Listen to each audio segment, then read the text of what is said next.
मेरे सोने के हर एक पहर में मेरी शरीर की तलवार की हड्डी 1 इंच टूट जाती थी। इससे गुस्से में आकर हमारे सेक्ट नेता ने मीटिंग में टेबल तोड़ दी और कहा कि मुझे सेक्ट से निकाल देंगे। लेकिन मैंने सुधरने की बजाय और ज्यादा सोना शुरू कर दिया। सीधे पीछे वाले पहाड़ पर जाकर पुरखों की कब्रों के पास 3 पूरे साल सोता रहा, जब तक कि मेरे शरीर की सारी तलवार की हड्डियां टूट नहीं गईं और मैं एक पूरी तरह बेकार इंसान नहीं बन गया।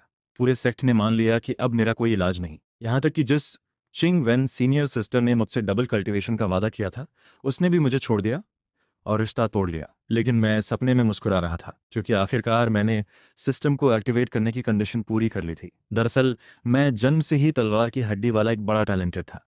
लेकिन अचानक मुझमें दा मेंग वान गू सिस्टम जागा था, और ये सिस्टम रोज या तो कचरे को आराम करना सिखाता या फिर सबकी स्पिरिट बीट कॉन्सर्ट ऑर्गेनाइज करता।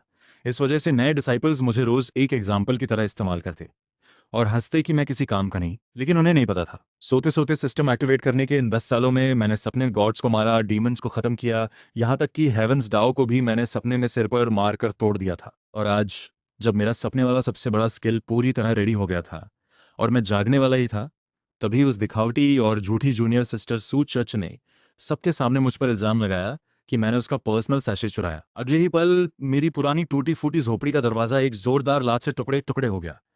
त्योंडाओ सेक्ट के दर्जनों लॉ एनफोर्समेंट डिसाइपल्स अंदर घुस आए। उनकी आंखों में मेरे लिए नफरत भरी थी। सब कोस रहे थे कि एक जमाने का जीनियस आज ऐसी घटिया हरकत करे।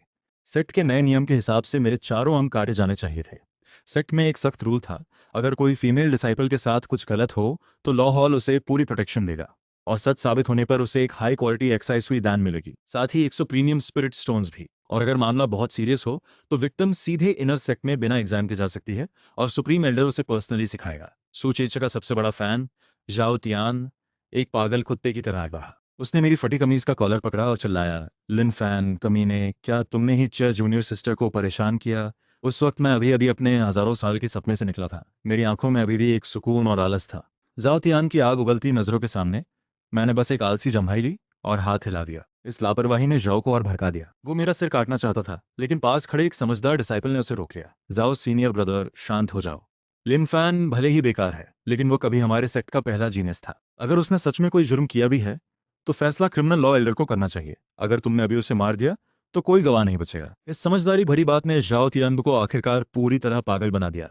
उसने किसी की नहीं सुनी और अपनी थंडर वॉर ब्लेड निकाल ली। वो बिजली की तरह मेरी तरफ झपटा। रुको सब। तभी उसी पल क्रिमिनल लॉ एल्डर क्वांग ले जुंज आसमान से उल्का की तरह बीच में आ गिरे। उनकी भारी प्रेजेंस ने पूरे सीन को दबा दिया। जाओ त्यान का वार वहीं रुक गया। क्वांग ले एल्डर की बाज जैसी तेज नजरें पूरे मैदान पर घूमी। जाओ त्यान, तुमने रूल्स तोड़कर खुद एक्शन लेने की हिम्मत की। लिन